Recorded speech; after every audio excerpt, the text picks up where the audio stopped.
انہوں نے یعنی کہا کہ ایسے کریں گے. حضرت حفصہ نے کہا کہ اگر ہم حضرت عائشہ کے گھر میں ٹھہرے تو یہ کہیں. انہوں نے کہا اگر حفصہ کے پاس آئیں تو یہ کہیں.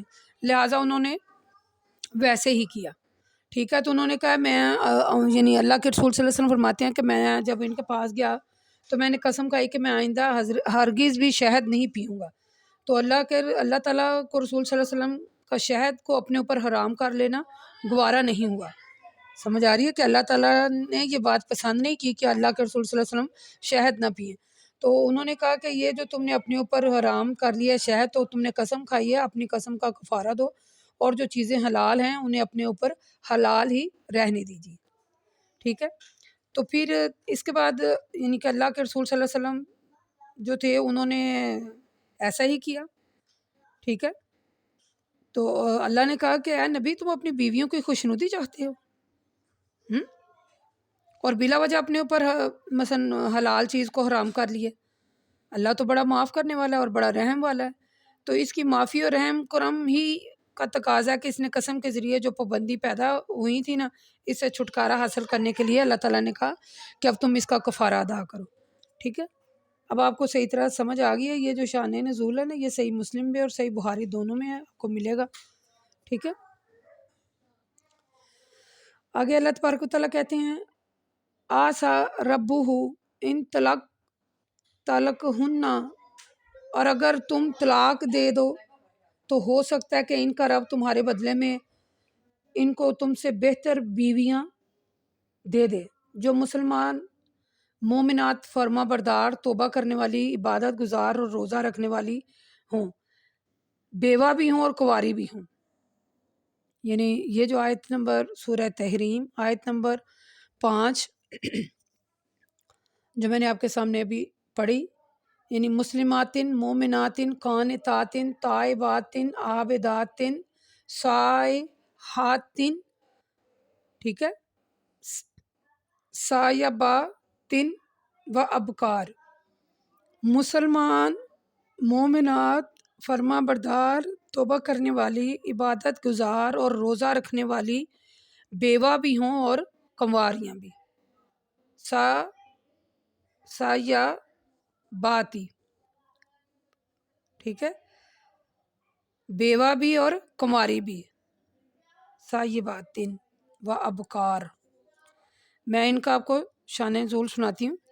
میں یہ لفظ دراصل نہ یاد کر رہی تھی, یہ مسلماتن مومناتن قانتاتن, اس لیے میں بار بار دوبارہ لفظ پڑھی. میں یہ ذرا زبانی یاد کر رہی تھی. شان نزول اس کا میں آپ کو سنوں. حضرت عمر رضی اللہ تعالیٰ عنہ فرماتے ہیں مجھے معلوم ہوا کہ اللہ کے رسول صلی اللہ علیہ وسلم اپنی بعض بیویوں سے ناراض ہو گئے ہیں. میں ان کے پاس گیا, میں نے کہا اگر تم رسول صلی اللہ علیہ وسلم کو ناراض کرنے سے باز نہیں آؤ گی تو اللہ اپنے رسول صلی اللہ علیہ وسلم کو تمہارے بدلے میں ایسی بیویاں دے گا جو تم سے بہتر ہوں گی. ان میں سے ایک بیوی کے پاس جب میں گیا تو انہوں نے کہا اے عمر کیا تم رسول اللہ صلی اللہ علیہ وسلم کے گھریلو معاملات میں دخل دیتے ہو؟ کیا آپ اپنی بیویوں کو نصیحت نہیں کر سکتے کہ تم ان کو نصیحت کر رہے ہو؟ اس موقع پر یہ آیات جو ہیں وہ نازل ہوئی. ٹھیک ہے. یعنی اللہ تعالیٰ نے فرمایا کہ اے نبی کی بیویوں, اگر نبی صلی اللہ علیہ وسلم تم کو طلاق دے دیں تو ہو سکتا ہے کہ ان کا رب تمہارے بدلے میں ان کو بہتر بیویاں عطا کرے جو مسلمان ہوں, مومنات ہوں, فرما بردار ہوں, عبادت کرنے والی ہوں, روزہ رکھنے والی ہوں, بیوہ ہوں یا کنواریاں. ٹھیک ہے.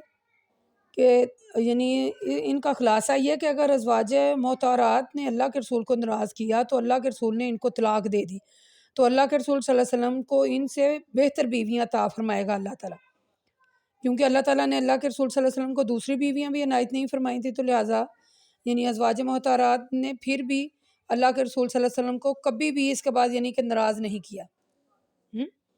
تو جو یہ خصوصیات بیان ہوئے ہیں ان میں سر فہرست مسلمانوں کو رکھا گیا, یعنی مسلمات یہ بہتر ہیں. یہ ہم نے سورۃ حج میں پڑھا تھا نا, ہو و سمعکم مسلمین, کہ مسلمات ان کا ذاتی اور اصلی نام ہے. یعنی مسلمان جو ہے وہ ہمارا نام اللہ نے کیا رکھا ہے؟ مسلمان. یا ایھا الذین آمنوا قوا انفسکم واہلیکم نارا وقودھا الناس والحجارۃ علیہا ملائکۃ, اے ایمان والو اپنوں کو اور اپنے اہل و عیال کو دوزخ کی آگ سے بچاؤ جس کا ایندھن انسان اور پتھر ہیں. اس پر ایسے فرشتے مقرر ہیں جو بڑی سخت مزاج ہیں۔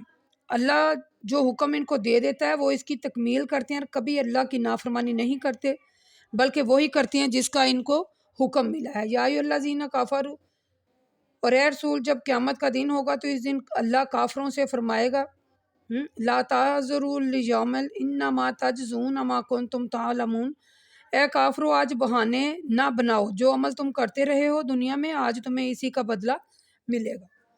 ٹھیک ہے، یعنی اس آیت میں اللہ تبارک و تعالیٰ نے ایمان والوں پر فرض کیا کہ وہ اپنے آپ کو بھی دوزخ سے بچائیں اور اپنے اہل و یال کو بھی بچائیں، یعنی خود بھی نیک کام کریں، اپنے اہل و یال کو بھی نیک کام کرنے کا حکم دیں۔ ٹھیک ہے، یعنی ایمان والوں کے لیے صرف یہی کافی نہیں ہے کہ خود صالح بن جائیں اور اہل ایمان کی فکر ہی نہ کریں، جو کچھ چاہے کرتے رہیں۔ ایمان والوں کو ان کے بدعمالیوں کی پرواہ نہ ہو۔ اگر ایمان والے اپنے آپ کو صالح بنا کر ایک فرض یعنی ان کا وہ سبق دوش ہو جاتے ہیں کہ جی ہم تو صالح ہیں نا، تو وہ یہ نہ سمجھے کہ ان کی ذمہ داری ختم ہو گیا، بلکہ ان پر ایک اور ذمہ داری بھی ڈالی گئی ہے کہ وہ اپنے اہل و یال کی بھی اصلاح اور تربیت کریں۔ ٹھیک ہے، اگر وہ اہل و یال کی اصلاح نہیں کرتے تو وہ اس دوسرے فرض سے تو مثلا انجان ہو گئے نا۔ سمجھ آ گئی؟ اللہ کے رسول صلی اللہ علیہ وسلم فرماتے ہیں خبردار ہو جاؤ، تم میں سے ہر شخص حکمران ہے اور ہر شخص کو پوچھ گچھ ہوگی کہ تم نے اپنے اہل و یال کے بارے میں کیا کیا۔ تو پھر آگے اللہ تعالیٰ کہتے ہیں جب قیامت کا دن ہوگا تو اس دن کافروں سے فرمایا جائے گا کہ آج بہانے نہ بناؤ، جو کچھ تم کرتے رہو نا یہ تم اسی کا بدلہ پاؤ گے۔ وہ ایک حدیث ہے نا صحیح مسلم کی کہ حضرت ابو ہریرہ رضی اللہ تعالیٰ عنہ فرماتے ہیں ہم نبی کریم صلی اللہ علیہ وسلم کے ساتھ بیٹھے ہوئے تھے، اتنے میں ایک زوردار آواز آئی۔ نبی کریم صلی اللہ علیہ وسلم نے فرمایا کیا تم جانتے ہو یہ آواز کیسی ہے؟ تو ہم نے کہا اللہ اور اس کا رسول ہی زیادہ جانتے ہیں۔ تو اللہ کے رسول صلی اللہ علیہ وسلم نے فرمایا آج سے 70 سال پہلے، غور سے سنیے گا، آج سے 70 سال پہلے جو پتھر دوزخ میں گرایا گیا تھا وہ اس وقت اس کے پیندے میں پہنچا ہے۔ سمجھ آ گئی ہے کہ دوزخ میں 70 سال پہلے ایک پتھر گرایا گیا تھا جو آج گرا ہے، تو یہ اس کی آواز آئی ہے۔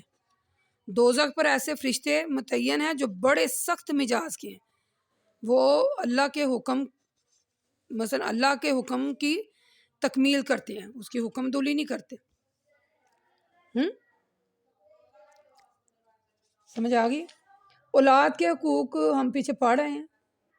ٹھیک ہے، یعنی ایمان والوں کو اپنی اولاد کو دوزخ سے بچانے کا اہتمام کرنا چاہیے، بچے کا عقیقہ کریں، سب سے پہلے بچہ جب پیدا ہو تو اس کے کان میں اذان دیں، اس کا عقیقہ کریں، ٹھیک ہے، اس کا نام رکھیں، لڑکا ہو یا لڑکی اس کا سر منڈوائیں، ٹھیک ہے، لڑکیاں ہو تو اس کے ختنے کروائیں، اولاد کو نماز کا پابند بنائیں، جب وہ 7 سال کا ہو جائے تو انہیں نماز پڑھنے کا حکم دیں، اور جب وہ 10 سال کا ہو جائے تو اسے مار کے پڑھائیں۔ تو اولاد کی محبت میں اللہ کے ذکر اور احکامات سے غافل نہ رہیں، ایسی اولاد سے ہوشیار ہیں جو اللہ کی نافرمانی میں مبتلا ہو، اولاد کی غلطیوں کو معاف کریں، ٹھیک ہے، اولاد کے کھانا پینا اور دوسری ضروریات کا خیال رکھیں، خصوصاً لڑکیوں کے ساتھ جو ہے حسن سلوک سے پیش آئیں، ٹھیک ہے، ان کو وبال جان نہ سمجھیں۔ سمجھ آ گئی؟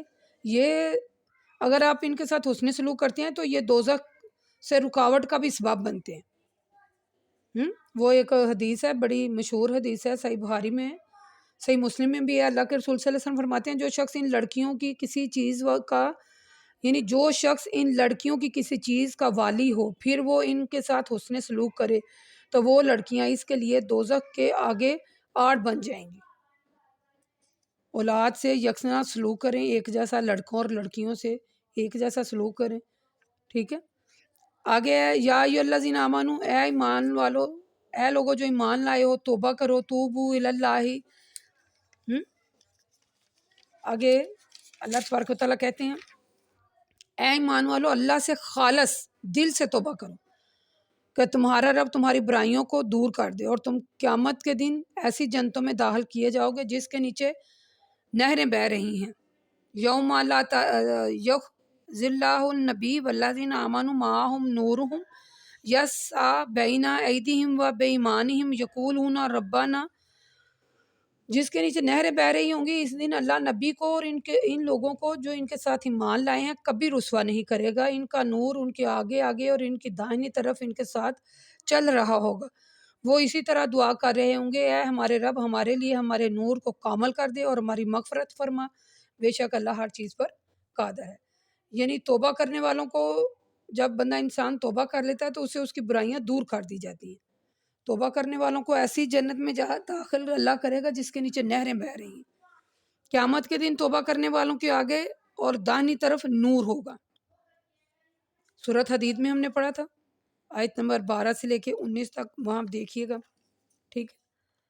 تو توبہ کے مسائل میں ہم نے سورۃ نساء میں، سورہ نمل میں، سورہ ہود اور سورۃ فرقان میں، سورۃ نساء جو ہے اس کی آیت نمبر 17 اور 18 میں، سورۃ نمل آیت نمبر 11 میں آپ دیکھیے گا کہ اللہ تبارک و تعالیٰ نے توبہ کے مسائل ہم نے اس میں بڑی وضاحت کے ساتھ پڑھے۔ سورۃ ہود میں آیت نمبر 114 میں، اور سورۃ فرقان میں، ٹھیک ہے، آیت نمبر 68 سے 71 تک، وہاں دیکھ لیجئے گا۔ توبہ کے جو مسائل ہیں یہ بڑی میں وضاحت کے ساتھ پیچھے بیان ہوئے تھے۔ آگے اللہ تعالیٰ کہتے ہیں یا ایھا النبی جاہد الکفار والمنافقین، اے نبی کفار اور منافقین سے جہاد کیجئے، ان پر سختی کیجئے، ان کا ٹھکانہ جہنم ہے اور وہ بہت برا ٹھکانہ ہے۔ کافروں کے لیے اللہ نوح کی بیوی اور لوط کی بیوی کی مثال بیان کرتا ہے۔ دونوں ہمارے بندوں میں سے دونوں نیک بندوں کی زوجیت میں تھی، ان دونوں نے ان دونوں نیک بندوں کی خیانت کی، کافروں سے ساز باز رکھا اور ان کی جاسوسی کرتی رہیں، تو نیک بندے اللہ کے مقابلے میں ان دونوں عورتوں کے کچھ بھی کام نہ آ سکے، اور ان سے کہہ دیا گیا کہ دوزخ میں داخل ہو جاؤ، تم دوزخ میں داخل ہو جاؤ، تم دوزخ میں داخل ہونے والوں میں سے ہو۔ اور اے رسول صلی اللہ علیہ وآلہ وسلم، مومنین کے لیے اللہ فرعون کی بیوی کی مثال بیان کرتا ہے، جب انہوں نے کہا اے میرے رب میرے لیے اپنے پاس جنت میں گھر بنا اور مجھے فرعون اور اس کے اعمال سے نجات دے، تو مجھے اس ظالم قوم سے بچا۔ وَمَرْيَمَ ابْنَتَ عمران اللتی احصنت فرجها فنفخنا فیہا۔ یہ پھر آگے مریم بنت عمران کی باری آ گئی ہے۔ اللہ مومنین کے لیے مریم بنت عمران کی مثال بیان کرتا ہے، جنہوں نے اپنی شرمگاہ کی حفاظت کی تو ہم نے ان میں اپنی روح پھونک دی۔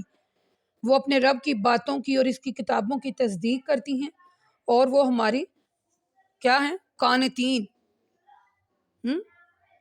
صادقاتن بکلمات ربیہا وکتبہ وکانت من القانتین، وہ ہمارے فرما بردار بندوں میں سے تھیں۔ سمجھ آ گئی آپ کو؟ کتنی پیاری آیات ہے، دل کرتا ہے سورہ تحریم بار بار پڑھیں۔ خاص کر عورتوں کو میں ہائی لائٹ کرتی ہوں کہ عورتیں جو ہیں وہ قرآن ترجمے کے ساتھ پڑھیں۔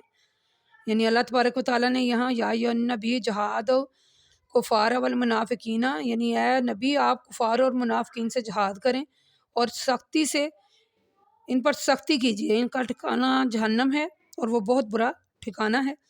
آگے اللہ تعالیٰ نے پھر مثالیں دی ہیں کہ کوئی کسی کا، میں آپ کو اپنی وہ ویڈیو میں اکثر کہتی ہوں کہ کوئی کسی کا کیا لگتا ہے، اس سے کوئی فرق نہیں پڑتا۔ دیکھیں حضرت نوح کی بیوی، حضرت لوط کی بیوی، حضرت نوح کا بیٹا بھی، ٹھیک ہے، اور لوط علیہ السلام کی بیوی، یہ اللہ تعالیٰ ان کی مثال بیان کرتا ہے کہ ان کے شوہر کیا ہیں؟ نبی ہیں، اور بیویاں کیا ہیں؟ بیٹے کیا ہیں؟ کافر ہیں۔ یعنی ان کے جو شوہر ہیں وہ اللہ تعالیٰ کے پسندیدہ بندوں میں شامل ہیں، اور بیویاں کیا ہیں؟ دوزخی۔ پھر اللہ کہتا ہے یہ دوزخی ہیں اور یہ دوزخ میں رہنے والوں کے ساتھ شامل انہیں کیا گیا کہ یہ دوزخی ہیں۔ ایسے ہی پھر اللہ تعالیٰ نے فرعون کی بیوی کی مثال دیا کہ فرعون دیکھ لیں کون، اور اس کی بیوی آسیہ ہے۔ اس نے کہا میرے رب میرے لیے اپنے پاس جنت میں میرا گھر بنا، مجھے فرعون اور اس کے اعمال سے نجات دے۔ اس کے بعد اللہ تعالیٰ نے مریم بنت عمران کی مثال بیان کی، یہ ہم نے سورۃ مریم میں اس کے بارے سے بڑی وضاحت میں پڑھا، سورۃ مریم میں، کہ اللہ تعالیٰ نے حضرت مریم کی مثال بیان کرنے سے اللہ تعالیٰ کا منشا یہ ہے کہ جس طرح وہ ایمان لا کر اللہ کی باتوں کی تصدیق کرتی ہیں، اس کے احکامات کی تکمیل یعنی انہوں نے کی. اسی طرح ایمان والوں کو چاہیے کہ اللہ تعالیٰ کی ہر بات کی تصدیق کریں اور اس کے احکامات پر چلیں. پھر اللہ نے حضرت آسیہ زوجہ فرعون یعنی اور حضرت مریم کی فضیلت بیان کرتے ہوئے اللہ کے رسول صلی اللہ علیہ وسلم نے فرمایا، یہ جو میں آپ کو سنانے لگی ہوں یہ صحیح بخاری کی حدیث ہے، مردوں میں تو بہت سے مرد کامل ہوئے لیکن عورتوں میں سے کوئی کامل نہیں سوائے فرعون کی بیوی آسیہ کے اور عمران کی بیٹی مریم کے، اور بے شک عائشہ صدیقہ رضی اللہ تعالیٰ عنہ کی فضیلت عورتوں پر ایسی ہے جیسی سرید کی فضیلت باقی تمام کھانوں پر. ٹھیک ہے، اب آپ کو پتہ چل گیا. یہاں یہ سورہ تحریم آج ہمارا 28واں پارہ مکمل ہو گیا. یہ 28ویں پارے کی آخری سورت تھی اور یہ اس کی آخری آیات تھی جو اللہ تبارک و تعالیٰ نے ہمیں سمجھانے کے لیے، خاص کر عورتوں کو، یہ جو عورتیں باتیں کرتی ہیں نا کہ ہمارے لیے کیا حکم ہے، اللہ تعالیٰ نے یہ مثالیں بیان کی ہیں. ٹھیک ہے، مثالیں دے کر اللہ تعالیٰ نے یہاں ہمیں سمجھانے کی کوشش کی ہے کہ حضرت مریم کی مثال یہاں دی، پھر آسیہ کی مثال دی، پھر حضرت لوط علیہ السلام اور حضرت نوح علیہ السلام کی بیوی اور بیٹے کی مثال دی. ٹھیک ہے، تو آج یہاں یہ ہماری صورت مکمل ہو گئی. اللہ تعالیٰ سے دعا کرتے ہیں یا اللہ ہمیں سمجھ کر پڑھنے کی توفیق عطا فرما اور ہمیں عمل والا بنا دے. وقولوا قولی ھذا استغفر اللہ.